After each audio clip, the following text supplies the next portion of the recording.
Hello, true duelists. My name is Craig V, and as always, welcome to the Yu-Gi-Oh! Update. This past weekend's look at the meta gave us a look at none other than the Brazilian Nationals. This roughly 700 player event, from what I've been able to find, was an accurate representation of the "Send 'em to Brazil" meme, because look at that top 32 list. That is 18 out of 32 slots going to Kashtira, which is horrifying.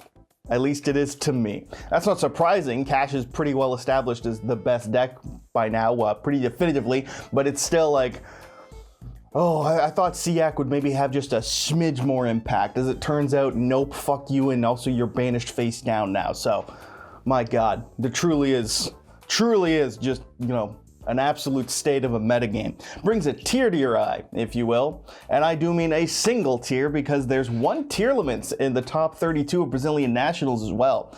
An astounding fact, after I was promised that the deck would still be very competent and meta by like 8 different people in 8 different videos, and then it did nothing until this, more or less. At least when I've been able to find. Either way, that is the look at the top 32. You've got yourself a Bird Up list, you've got yourself a Dragon Link deck getting top 32, and 2 apiece for Mathmech and Pearly. Meanwhile, Labyrinth and Super Heavy Samurai got 3 spots each. So, what a meta, what a meta. Of the top 8 from this event, it was as diverse as it wasn't, with a single spot each going to Labyrinth, Pearly, Super Heavy Samurai, and that tier limit deck. Yeah, I got top 8. What a player. And 4 in the Kashtira slot, so as many other decks as there were Kashtira. That's a pretty accurate reflection of top 32, really, when you get down to it. The winner of the event would end up being Leonardo Martins, with a build of Kashtira running a small Raid Raptor engine, which is a solid segue into this week's Spice Watch. Yeah, I'm shocked too. Something notable to talk about in regards to a Kashtira deck. Unprecedented. Playing a single copy each of Tribute Lanius and Raider's Wing, and a copy of Arsenal Falcon in the extra deck, they found themselves a hell of a combo. Summoning Arsenal Falcon with any 2 level 7s, they can detach a material to summon Tribute Lanius from the deck. Tribute Lanius can then Foolish Raider's Wing, which can detach a material from Arsenal Falcon to summon itself onto the field, at which point Tribute Lanius and Raider's Wing can be overlaid for Raider's Knight, who can use its effect to make Arc Rebellion Exceeds Dragon, use its effect, get a big old punch for game for big damage if they want, and then in main phase 2 they can overlay Gaia Charger on top of Arc Rebellion, and then both Gaia Charger and Arsenal Falcon can be overlaid for UFD, which is insane. Just a big old punch, push for game type play, and if it doesn't quite kill the opponent, you get yourself a monster negate anyways. Unreal, and actually a really cool combo for rank 7 strategies in general. So congrats to Leonardo for the win, and kudos for doing something with Kashtira that is at all remarkable or notable in any way, because other than that, it's a pretty, wow, dimensional shifter. That's Kashtira for you. This weekend will of course be the next YCS, with YCS Santiago in Chile, and we'll have YCS Philadelphia in the following weekend. And God only knows what sort of wasteland of uninhabitable nightmare that is Philadelphia will bring to the world in regard to Yu-Gi-Oh! I'll be covering all of these and more in those coming updates, so you can stay tuned for more reports on how, yep, Kashtira is still the best deck. Also in YCS news, and just competitive Yu-Gi-Oh! News all around, Konami has made yet another update to the tournament policy, changing rulings that will apply all the way from the highest level of Worlds and YCSs all the way down to your locals. Among the additions clarified, there were changes as to what sort of legal or illegal actions can be taken back in the course of a duel and how to resolve them. For instance, if I were to use Monster Reborn on an extra deck monster that was sent to the grave by a copy of, say, Dogmatica Punishment, when taking back the illegal play, because you can't summon a extra deck monster that was not first properly summoned from the graveyard, not only would the extra deck monster return to the graveyard, but Monster Reborn would return to my hand, regardless if I would have had other valid targets upon activation. it's news to me. I always assumed it would just resolve that you pick another appropriate target, but no. There are all sorts of rulings such as that you can check out for yourself, which I will recommend for you to do like 18 times, just forewarning. They also clarify what sorts of playmats or sleeves and the like are able to be used in remote duel events and are appropriate to bring to a YCS, which ones are not allowed on account of how easily they can be marked, such as having sleeves that are too big for your cards. Because if you play Yu-Gi-Oh! And you've ever gone to a card shop and just bought sleeves, I guarantee you the owner's been like, you know, these are small size sleeves, right? You don't want to, which is good on them, don't get me wrong. I'm just saying, like, I've never bought sleeves from a card shop and not been like, you want the magic sized ones, right? And it's like, fucking no, dude. I'm out here dueling with dragons and shit, as opposed to Magic dueling with, like, dragons and shit. Either way, they've also made other changes, such as clarification on what you are allowed to use as zone markers to mark off locked zones, and clarify what they can and can't look like, on top of having increased the match time from 40 minutes to 45 minutes for all events, which I think is a positive. Yu-Gi-Oh! Turns are only taking longer, so I'm not going to complain about that. No, what caught my eye was the same change that caught most people's eye, and you've probably seen if you've been at all in the Yu-Gi-Oh! World. It's in regard to what constitutes private information. All cards that are still in the deck, all cards that are face down, cards in both players' hands, as well as any cards or information printed on cards that were searched, set, summoned, destroyed, banished, activated, or even targeted by a card effect in any previous turn is now considered private information, which means that if I activate Rhoda, search a Stratos, and pass turn, and on the following turn you ask, hey, did you search Stratos off of Rhoda? I'm not only are you not allowed to ask that, I'm not allowed to tell you it. Even though we both saw it take place, it happened on a previous turn, and as such, it returns into the private information, classification. As I understand it, if it's in the same turn, if I activate Rhoda, search Stratos, activate a Hero Lives, summon Shadow Mist, and search Bubble Man, and then you're like, hey, did you search Stratos off Rhoda? I believe that's still legal in the same turn, but once the turn passes, it is no longer legal. Again, and I will stress this a lot, read these policy documents yourself. It is important for you to understand the game if you're going to be playing it, and my short summary here is not a, apt, hey, Yugioh Strat said this. Who the fuck is that? Is what your judge is going to say if you try and pull that card. Either way, I think that this change is dumb. I personally enjoy having a clarity of information in regards to a duel, especially since in comparison to Master Duel, where you can go and look at your log and see exactly what they added and read that card in your own time if you choose to, it seems strange to enforce a completely different set of rules into the card game on paper. That's just me. I guess it's my fault for not inherently having memorized all like 10,000 cards that are legal in every meta-relevant deck, which is so funny to say in a format where everyone's like, damn, there's kind of like 18 decks to consider. But nope, you just have to have them all memorized, and if you don't, it's because you are a fake duelist. There are a ton of other updates, and if people want a video going over it in more clarity and other changes that might be relevant to you, I could maybe try giving it a shot. That'll take a bit of time, but for this video here, that's where I'm going to end it. And again, read the policy yourself, because it's as close to legalese as Yu-Gi-Oh gets. There's 66 pages of it, and it is pretty damn important. Also this week was the start of Master Duel's World Qualifiers. Running up until May 26th, I believe, you have the chance to get yourself to D level 20 to qualify for Stage 2 of World Qualifiers. Stage 2 will run from the 26th until the 29th of May, after which point the top players in your region during Stage 2 will be the ones who get to go to Worlds.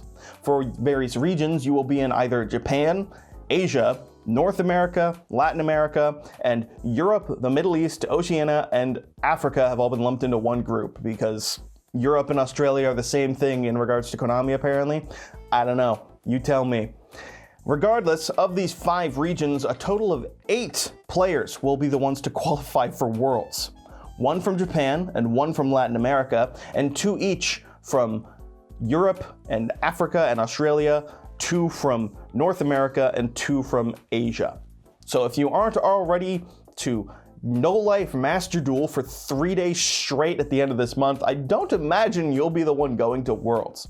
Now, according to the YG organization, each player that qualifies will also get to choose 2 other players from their region to make a group of 3, meaning that there will be other players, but it's the 1 or 2 region dependent who will be picking who goes to Worlds. Oh, I can't say I expected Master Duel Worlds to hinge on just all-out going goblin mode on Master Duel for 3 days straight, but that seems to be what it is, regardless of how I feel about it. For those of you who aren't living the streamer lifestyle and can't dedicate 3 to 4 days to just grinding out Master Duel, there are still plenty of gems to be earned for competing regardless, and even if you don't care about that, maybe you can go buy yourself the new Sprite Blue Mate for 300 gems in the store, because that's another thing that's new.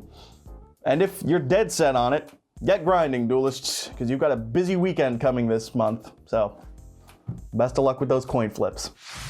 And great news for fans of one of the least playable but not quite unplayable at locals tiered decks of 2013, the OCG has announced that the next structure deck will be for Fire Kings, following up the first one from 10 years ago, which I bought when it was new. Time is the enemy. This skips the Chaos Dragon structure deck, I believe, although maybe we'll just get it later, Copium. I believe this more has to do with the fact that we're getting a wave of fire support with the Duelists of Explosion pack in the OCG, so this is well timed to coordinate with it. And presumably we'll be getting a modern take on the Atlantean deck from 2013, which was the rival to Fire Kings back then, or at least my Copium huffing ass hope so, because I want to play Mermail. Either way, the deck has been announced, and as always with structure decks in the OCG, yeah, maybe we'll get them. Agents kinda showed us not all the time, and Pendulum before that, so it's a 50-50 chance. Sort of like winning in Master Duel. Just flip the coin.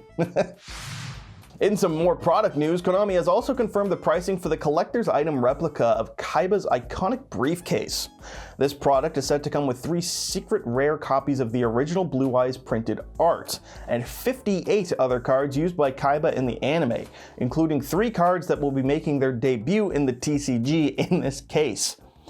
Yes, that's right, you'll get a briefcase, 62 cards, and all at the cost of €400.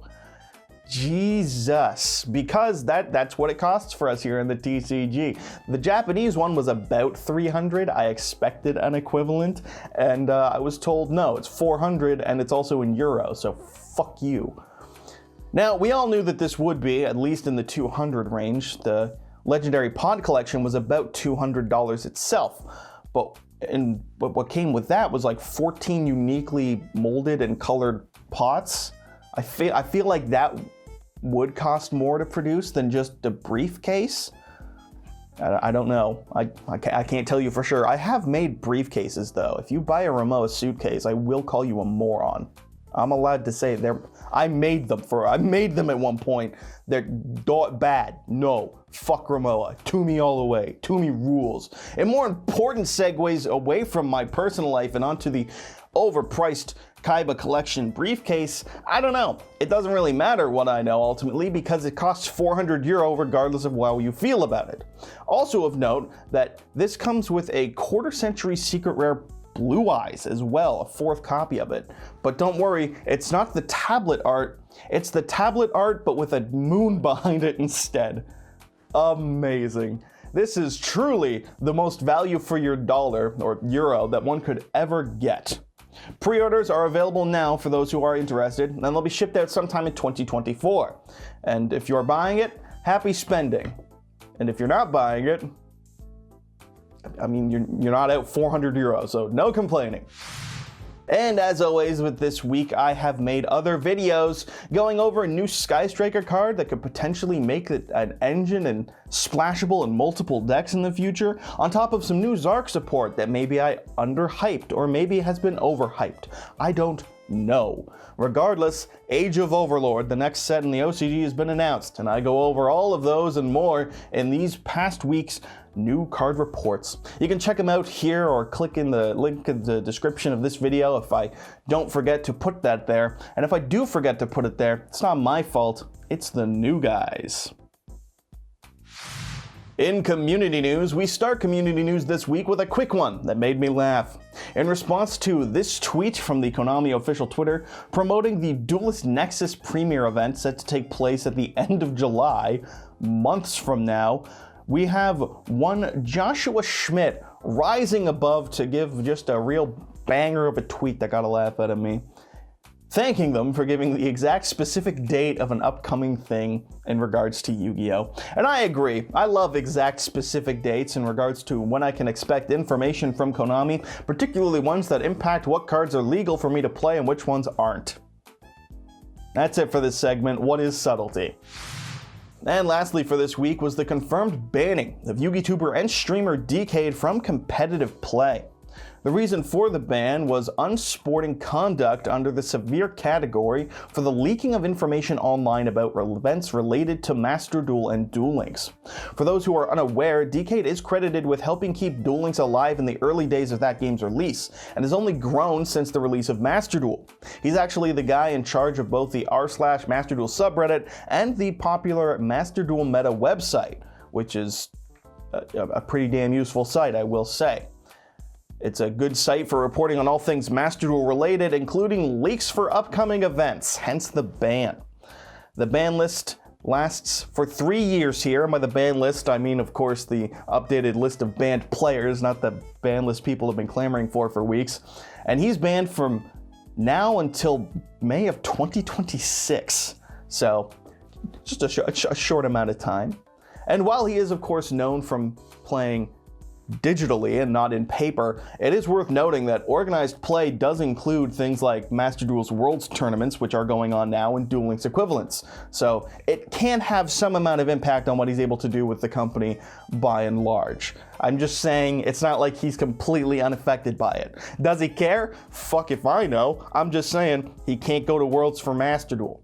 Where this really becomes interesting for me, because I of course am the main character, is that it shows Konami will ban anyone for any reason they deem appropriate in regards to online leaking of information in regards to the game, which may impact whether or not I'm able to make new card reports and what parts of stories I can include in the update, because leaks happen, and much like Tatsun before, there's the name I'm looking for, much like Tatsun before, leaking of physical product has been shown to be no good, banned for 4 years, and now leaking of digital information is a ban for 3 years. So I don't know where the reveal of cards in the OCG lands in the leak in regards to the TCG. I believe Konami treats them more or less as separate entities, seeing as how they do post tweets like Manadium Prime Heart to hype up new sets when they release in the TCG land proper. But all I'm saying is, there might be changes moving forward. I'd rather not be banned from playing a card game I've sank a decade into.